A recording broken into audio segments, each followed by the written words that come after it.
بسم اللہ الرحمن الرحیم۔ السلام علیکم۔ کم سے کم ایک مرتبہ کلمہ طیبہ پڑھ کر نیچے کامنٹ میں ڈن لکھ دیجیے۔ تو انشاءاللہ آج ہم تہجد کی نماز کے بارے میں بات کریں گے اور پلس یہ بات کریں گے کہ رمضان میں تہجد کی کیا اہمیت ہے، یعنی رمضان میں تہجد کی نماز کی کیا فضیلت ہے۔ اس کے علاوہ میں آپ لوگوں کے ساتھ شیئر کروں گی کہ تہجد کی نماز کا کیا طریقہ ہے، یعنی کہ تہجد کی نماز کیسے ادا کی جاتی ہے۔ آپ کو تو پتا ہے کہ یہ رمضان کا مہینہ ہے، اس میں اللہ تعالیٰ اپنی رحمتیں برساتے ہیں اور اس میں ہم جو دعا مانگتے ہیں وہ قبول ہوتی ہے۔ اب ہم بات کرتے ہیں تہجد کی نماز کی۔ تہجد کی نماز ایک ایسی نماز ہے جو ہمارے تمام بگڑے کام سنوار سکتی ہے، یعنی ہماری زندگی میں کچھ دعائیں ایسی ہوتی ہیں جو قبول نہیں ہو رہی ہوتی، ہم پریشان ہوتے ہیں کہ اتنا عرصہ ہو گیا، اتنے ہفتے ہو گئے، اتنے دن ہو گئے، اتنے مہینے ہو گئے یا اتنے سال ہو گئے، ہم ایک دعا کر رہے ہیں اور ہماری دعا قبول نہیں ہو رہی، تو ہم پریشان ہوتے ہیں کہ پتہ نہیں کیوں میری دعائیں قبول نہیں ہو رہی۔ تو اس کے لیے میری آپ سبھی سے ریکویسٹ ہے کہ آپ لوگ تہجد پڑھنا شروع کر دیں، کیونکہ تہجد کی دعائیں گارنٹیڈ قبول ہوتی ہیں، یعنی کہ ضرور قبول ہوتی ہیں۔ تہجد یعنی رات کی عبادت، رات کی نماز۔ یہ وہ نماز ہے جو فرض نمازوں کے بعد سب سے بہترین نماز ہے۔ جب آپ نیند سے اٹھ کر یہ نماز پڑھتے ہیں، کیونکہ نیند سے اٹھ کر یہ نماز پڑھنا مستحب ہے، اور اگر آپ کو نیند نہیں آتی تو آپ تب بھی اس نماز کو پڑھ سکتے ہیں، لیکن کوشش کریں کہ آپ تھوڑی سی نیند لے کر اٹھ جائیں اور اس کے بعد اس نماز کو ادا کریں، تو یہ بہت زیادہ افضل ہے۔ آپ رات کے کسی بھی حصے میں تہجد کی نماز پڑھ سکتے ہیں، لیکن اس کے لیے آخری تیسرا حصہ بہتر ہے، یعنی رات کا تہائی حصہ، رات کا آخری حصہ۔ اب بات کرتے ہیں کہ رات کا آخری حصہ کون سا ہوتا ہے۔ تو فجر کی نماز سے قریب 2 گھنٹہ پہلے یہ جو وقت ہوتا ہے یہ رات کا تہائی حصہ ہوتا ہے، یعنی رات کا تیسرا حصہ، رات کا آخری حصہ۔ یہ وقت اسی لیے بہتر ہے کیونکہ اس وقت پر اللہ تعالیٰ سب سے قریب والے آسمان پر نازل ہوتے ہیں، یعنی پہلے آسمان پہ نازل ہوتے ہیں۔ اللہ تعالیٰ فرماتے ہیں، ہے کوئی مجھے پکارنے والا کہ میں اس کی پکار کو سنوں، ہے کوئی بخشش طلب کرنے والا کہ جس کی بخشش میں کروں، ہے کوئی اپنی حاجت کو طلب کرنے والا کہ جس کی حاجت کو میں قبول کروں۔ تو ابھی تو آپ سبھی کو پتا ہے کہ رمضان کا مہینہ ہے، ہم سب سحری کے لیے اٹھتے ہیں، تو میں آپ لوگوں کو ایک صلاح دوں گی کہ پلیز آپ لوگ آدھا گھنٹہ یا پونا گھنٹہ پہلے اٹھ جائیں تاکہ آپ تہجد کی نماز بھی ادا کر سکیں۔ تو جب آپ اٹھیں گے پہلے آپ تہجد کی نماز ادا کریں اور اس کے بعد اپنی سحری بنائیے، سحری کریں اور جو بھی آپ کے کام ہے وہ آپ کیجیے۔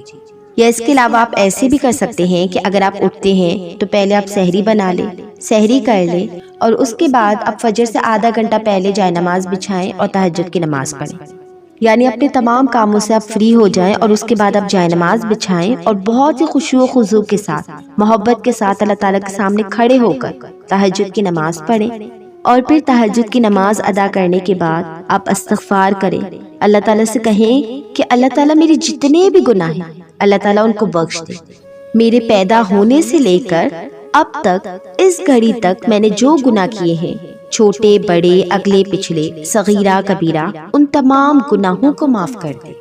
تو اس طریقے سے اللہ تعالیٰ سے اپنی بخشش طلب کریں۔ تو جو گولڈن اپرچونٹی آپ کو ملتی ہے، یعنی اگر اللہ تعالیٰ آپ کو توفیق دے رہے ہوتے ہیں، جیسے تہجد، رمضان کا مہینہ، جمعہ کا دن، جمعہ کے دن کی عصر اور مغرب کے درمیان کا وقت، تو ان سارے وقتوں کو برباد مت کیجیے، ان میں آپ خوب عبادت کیجیے، دعائیں کیجیے، کیونکہ یہ قبولیت کا وقت ہوتا ہے۔ تو کوشش کریں کہ ان میں زیادہ سے زیادہ اپنی بخشش طلب کریں، کیونکہ ابھی شاید بہت سے لوگ ایسے ہیں کہ جن کو اس چیز کا اندازہ نہیں ہے، مگر کل بروز قیامت ہم پچھتائیں گے کہ کاش ہمیں دنیا میں جانے کا موقع ملے اور ہم سر سجدے سے نہ اٹھائیں، یعنی اللہ تعالیٰ سے خوب اپنی آخرت کی دعا کریں۔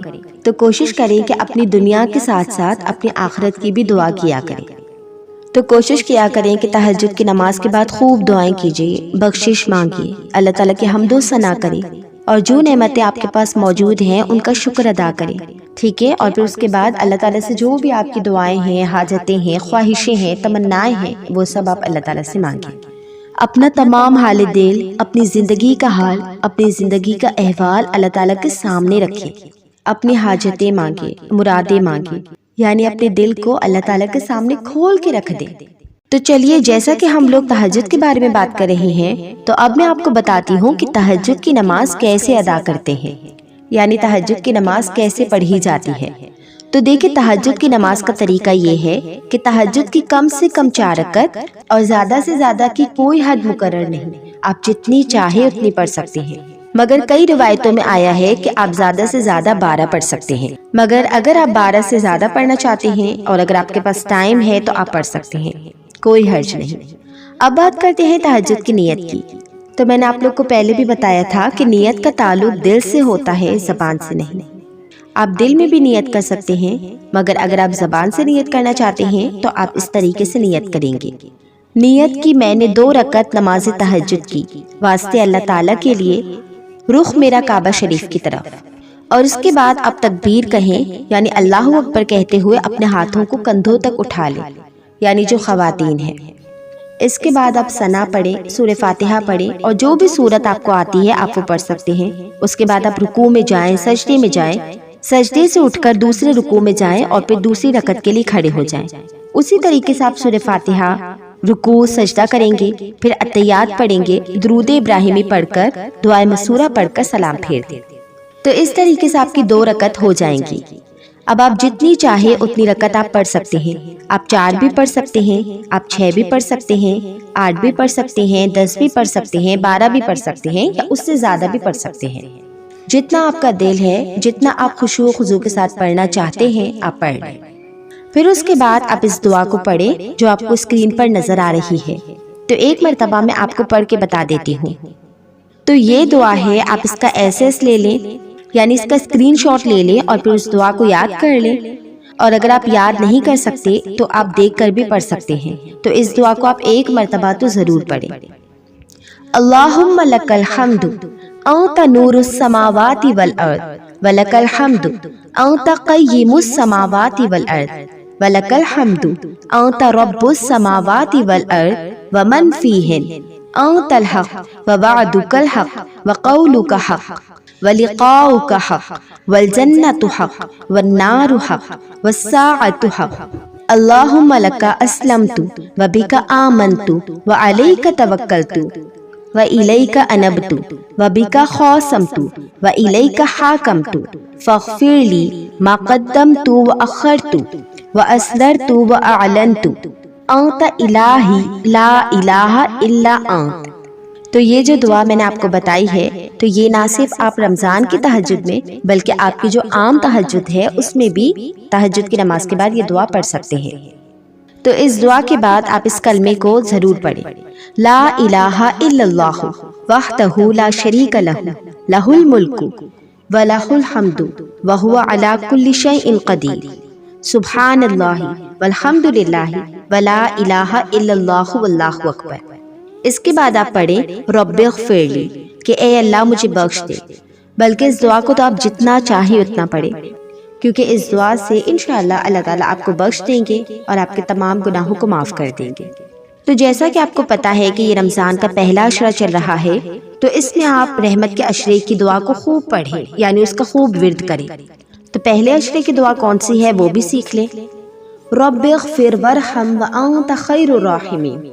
تو رمضان کے پہلے عشرے میں یعنی پہلے روزے سے لے کر 10 روزے تک آپ اس دعا کو کثرت کے ساتھ پڑھیں۔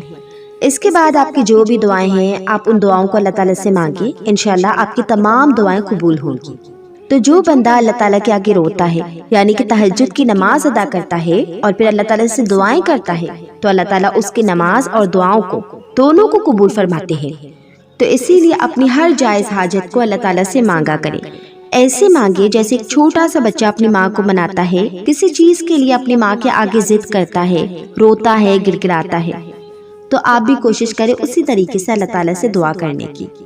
اور آپ کو پتا ہے نا کہ یہ رمضان کا مہینہ ہے، اس میں اللہ تعالیٰ کی رحمتیں ہی رحمتیں برس رہی ہیں، یعنی ہمیں ایک ایک نیکی پر 70 نیکیوں کا ثواب مل رہا ہے۔ تو ان راتوں میں جب آپ تہجد پڑھتے ہیں، اللہ تعالیٰ سے دعائیں کرتے ہیں، تو کیوں نہیں اللہ تعالیٰ اور آپ اللہ تعالیٰ سے دعائیں کرتے ہیں، تو کیسے ممکن ہے کہ اللہ تعالیٰ آپ کی دعاؤں کو نہیں قبول کرے گا؟ تو پلیز آپ تہجد کی نماز ضرور ادا کریں، اس کو ہلکے میں مت لیں۔ اس کے بعد آپ توبہ کیجئے، استغفار کیجئے، معافی مانگیے، رو رو کر اپنی ہر ناممکن دعا کو، یعنی جو بھی آپ کا ناممکن مشن ہے اس کے لیے اللہ تعالیٰ کے آگے روئیں، اللہ تعالیٰ سے اسے ممکن کرنے کے لیے دعا کریں۔ سورۃ الضحیٰ پڑھیے، قرآن پاک کی تلاوت کیجئے، قرآن پاک کو سمجھ کر پڑھیے، خوبصورت آواز میں قرآن پاک کی تلاوت کیجئے، قرآن کی تفسیر پڑھیے، انشاءاللہ آپ کو اس کا 110% رزلٹ ملے گا۔ اللہ تعالیٰ آپ کی دعاؤں کو ضرور قبول کریں گے اگر آپ کا یہی انداز رہا نماز پڑھنے کا اور دعائیں کرنے کا۔ تو دیکھیے ابھی تو رمضان چل رہا ہے، اس میں تو ہم عام طور پر نمازیں بھی پڑھ رہے ہیں، روزے بھی رکھ رہے ہیں، اور جتنا ہوتا ہے اتنا نیکیاں کما رہے ہیں۔ تو کوشش کیجئے کہ اس کی راتوں میں آپ تہجد بھی ادا کریں۔ جب آپ تہجد میں ڈیلی نماز ادا کریں گے تو جب رمضان ختم ہو جائیں گے تو خود بخود آپ کی عادت ہو جائے گی، آپ تہجد کے لیے اٹھ جائیں گے۔ تو ٹھیک ہے، یہ آپ کر کے دیکھیں، انشاءاللہ آپ عام دنوں میں بھی 5 وقت کے نمازی بن جائیں گے، تہجد گزار بن جائیں گے، قرآن پاک کو ڈیلی تلاوت کرنے والے بن جائیں گے۔ تو دعا کریں اللہ تعالیٰ آپ کو، مجھے اور ہم سب کو ثابت قدمی عطا فرمائے اور ہمیں اپنے دین پر ثابت قدم رکھے۔ اور اس کے علاوہ آپ کو پتہ ہے نا کہ تہجد کی نماز سے اللہ تعالیٰ کا قرب نصیب ہوتا ہے، آپ کو ایک لت لگ جاتی ہے، آپ روز رات اٹھ کر اللہ تعالیٰ کے آگے ہاتھ پھیلاتے ہیں، اپنا حال دل سنائیں گے۔ اس کے علاوہ میں نے آپ لوگوں کو اپنی تراویح کی ویڈیو میں ایک بات کہی تھی کہ جب آپ تراویح کی نماز پڑھ لیتے ہیں تو اس کے بعد جب ہم 3 وتر اور 2 نفل پڑھتے ہیں، تو اگر آپ تہجد کی نماز کے بعد پڑھنا چاہیں تو اپنے 3 وتر اور 2 نفل کو آپ بعد نماز تہجد بھی ادا کر سکتے ہیں۔ جو کوئی بھی اس طریقے سے کرے گا تو وہ ہمارے پیارے نبی صلی اللہ علیہ وسلم کی سنت پر عمل کرے گا۔ تو یاد رکھیں، اگر آپ اپنی زندگی میں تھک چکے ہیں، ہر طرف سے راستہ بند ہے اور سب کچھ ناممکن نظر آ رہا ہے، تو آپ تہجد شروع کر دیں۔ اگر آپ واقعی کسی چیز کو پانا چاہتے ہیں تو آج سے ہی تہجد شروع کر دیجیے۔ اگر آپ کے ساتھ کوئی نہیں ہے تو یاد رکھیں، اللہ کریم ہمیشہ آپ کے ساتھ ہے۔ جب جب آپ تڑپ جاتے ہیں، جب جب آپ کا دل دکھتا ہے، آپ کے لبوں پر جب اس رب کریم کا نام مبارک آتا ہے تو وہ فرماتا ہے، بول میرے بندے میں یہی ہوں تیرے ساتھ۔ تو جب بغیر مانگے وہ رب ہمیں نعمتوں پہ نعمتیں دے رہا ہے تو سوچے جب آپ اس رب سے آدھی رات کو اٹھ کر اپنی نیند قربان کر کے مانگیں گے، آپ اس سے سوال کریں گے تو وہ کیا آپ کو خالی ہاتھ لوٹا دے گا؟ بالکل بھی نہیں۔ یقین کیجیے، تہجد اتنی طاقتور نماز ہے کہ جس کو اگر آپ خلوص دل سے ادا کریں گے تو وہ بھی ملتا ہے جو مل نہیں سکتا، یعنی ناممکن کو ممکن کرتی ہے تہجد کی نماز۔ تو اسی لیے آپ تہجد کی نماز کے لیے وقت نکالیں اور تہجد کی نماز شروع کریں۔ انشاءاللہ آپ کی ساری پریشانیاں، ساری تکلیفیں، آپ کی زندگی کے تمام رکے ہوئے کام، ساری مصیبتیں ضرور دور ہوں گی۔ اللہ تعالیٰ سے دعا ہے کہ اللہ تعالیٰ ہم سبھی کو تہجد گزار بنا دے اور ہم سب کو 5 وقت کا نمازی بنا دے۔ ایسی اور بھی ویڈیوز دیکھنے کے لیے میرے اس چینل بیرا لیا کو سبسکرائب کریں اور بیل نوٹیفیکیشن کو آن کریں تاکہ آپ تک میرے چینل کے تمام اپڈیٹس پہنچ سکے۔ جزاک اللہ خیر۔